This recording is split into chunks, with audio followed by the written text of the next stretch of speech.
इंसानों में और जानवरों में बड़ा फर्क होता है। इंसानों में सोचने और समझने की शक्ति होती है, ताकत होती है, वो अच्छे और बुरे में फर्क समझ सकते हैं। लेकिन जानवरों में ये समझ नहीं होती है, इसलिए इंसान और जानवर एक दूसरे से अलग होते हैं। ऐसे ही जानवरों के अंदर रिश्तों को बनाने की समझ नहीं होती है। उन्हें नहीं पता है कौन भाई है, कौन बहन है, कौन माँ है, कौन बाप है, इसलिए वो किसी के साथ भी रिश्ते बना लेते हैं।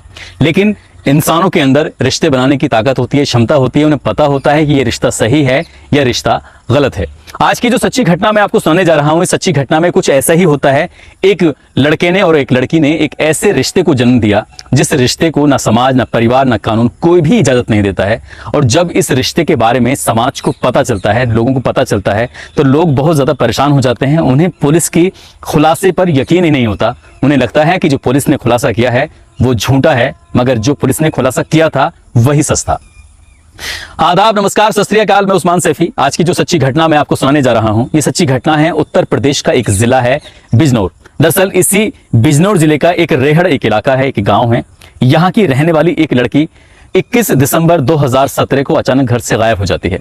उसके घर वालों ने उसे हर जगह तलाश करने की कोशिश की, लेकिन वो कहीं नहीं मिलती है। उस लड़की के परिवार वाले अपनी बेटी को लेकर इतना ज्यादा परेशान होते हैं कि वो पुलिस के पास भी जाते हैं और गांव के बड़ी संख्या में लोग उसको तलाश कर रहे थे, लेकिन वो नहीं मिलती।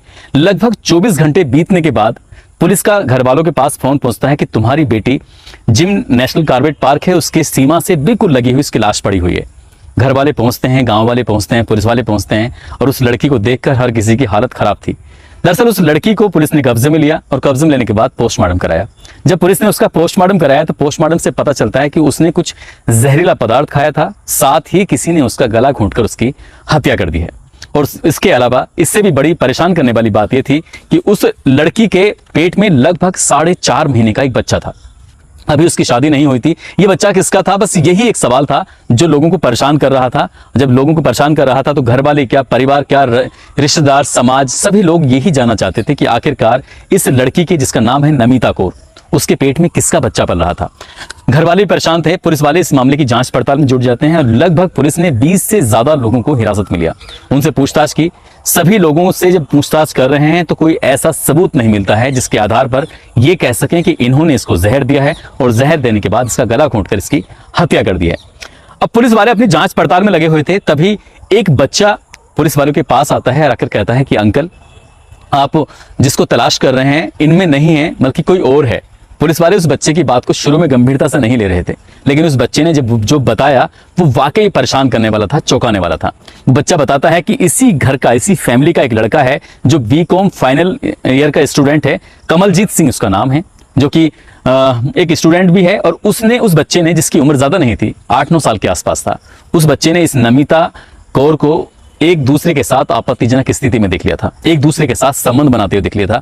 इस रिश्ते के बारे में सिर्फ वो बच्चा जानता था और कोई नहीं जानता था। पुलिस वाले इस लड़के को, कमलजीत को, अपने पूछताछ के लिए बुलाते हैं, क्योंकि ये लड़का कोई और नहीं था बल्कि भतीजा है। दोनों बुआ और भतीजे हैं और बुआ भतीजे के साथ ऐसा रिश्ता है, ये वाकई ये झकझोरने वाली बात थी, परेशान करने वाली बात थी। पुलिस वालों ने घर वालों से, परिवार वालों से, गांव वालों से डरते डराते तो उस लड़के से पूछताछ के लिए अपनी हिरासत में लिया। और जब ये हिरासत में लिया गया था तो इस बात को लेकर गांव वाले शोर मचाने लगते हैं, हंगामा करने लगते हैं, कहते हैं कि ये सब गलत है। पुलिस एक घर परिवार के लोगों पर इस तरह से शक करेगी तो कैसे चलेगा काम, क्योंकि वो जो लड़की है वो गर्भवती होती है 4.5 महीने की।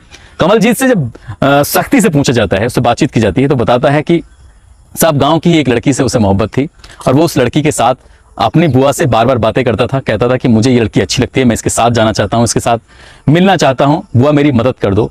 वो बुआ से बातचीत करता था उस लड़की के मदद के लिए, लेकिन ना जाने कब वो बुआ को ही दिल दे बैठा और बुआ उसको खुद प्यार कर बैठी। दोनों बुआ और भतीजे एक दूसरे से न केवल प्यार कर बैठे बल्कि एक दूसरे के साथ शारीरिक संबंध भी बनाने लगे, क्योंकि घर में कोई रोक टोक नहीं, घर में इस रिश्ते, उनके साथ बैठने से किसी को क्या एतराज होगा। और जब मन करता था तब मिलते थे, बातचीत करते थे, इसलिए किसी ने उनके इस रिश्ते पर कभी शक ही नहीं किया। और कई महीनों से लगातार एक दूसरे के साथ ऐसे ही शारीरिक संबंध बनाते बनाते वो लड़की कब प्रेग्नेंट हो जाती है पता ही नहीं चलता है। और जब उस लड़की को खुद पता चलता है कि वो लगभग 4 या 4.5 महीने की प्रेग्नेंट हो चुकी है, तब वो अपने भतीजे से कहती है कि मैं तुमसे शादी करना चाहती हूँ। तब वो लड़का कहता है कि हम लोग शादी करेंगे तो समाज इस बात की इजाजत नहीं देगा, परिवार इस बात की परमिशन नहीं देगा, ये सब गलत है, इसलिए इस बच्चे को गिरा देते हैं। लेकिन वो कहती है कि मैं इस बच्चे को बिल्कुल नहीं गिराऊंगी और मैं तुमसे सचमुच प्यार करती हूँ, इसलिए मैं शादी करना चाहती हूँ। जब ये लड़का इस बात को तैयार नहीं होता है शादी के लिए, तब उसने एक फैसला लिया। उसने कहा कि क्यों ना हम एक नया फैसला लेते हैं। समाज परिवार जब ये लोग इजाजत नहीं देंगे, कानून भी हमें इस बात की परमिशन नहीं देगा, तो हम इस दुनिया में जी के क्या करेंगे, चलो चलते हैं।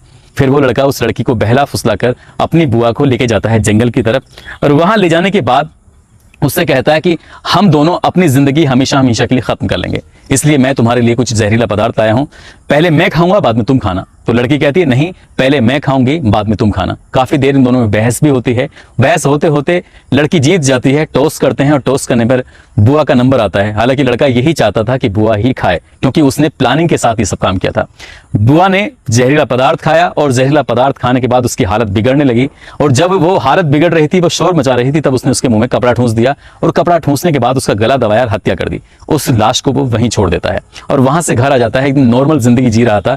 24 घंटे से जब ज्यादा का समय हो जाता है, उसकी बुआ नहीं मिलती है। पुलिस को जिस रूप में मिलती है, पोस्टमार्टम से जो खुलासा होता है, और पोस्टमार्टम के खुलासे के बाद जब पुलिस इसको पकड़ती है, इससे पूछताछ करती है, जब ये पुलिस को बताता है, और यही बात जब अखबारों के माध्यम से, सोशल मीडिया के माध्यम से लोगों को पता चलती है, तो लोग इस बात पर यकीन करने को तैयार ही नहीं थे कि एक भतीजा अपनी बुआ के साथ ऐसे रिश्ते में बंधा हुआ था, जिस रिश्ते को न समाज न परिवार कोई भी इजाजत नहीं देता। इसलिए लड़कियां न घर में सेफ हैं न बाहर सेफ हैं। इसलिए लड़कियों को बहुत सारी जिम्मेदारियों का सामना करना चाहिए कि लड़कियों को खासकर अच्छे और बुरे में फर्क समझने की जरूरत है। सरकार के माध्यम से भी, स्कूल कॉलेजों के माध्यम से भी ये बताया जाता है कि गुड टच क्या होता है, बैड टच क्या होता है। इसलिए अगर आपके साथ कोई ऐसी हरकत करता है तो आप ये जरूर पहचान लीजिएगा ये गुड टच है या बैड टच है। दोस्तों, इस घटनाक्रम को सुनाने का उद्देश्य भी आप लोगों को जागरूक करना है, सचेत करना है, ताकि आप अपने भविष्य में किसी भी होने वाली इस तरह की अप्रिय घटनाओं से बच सकें।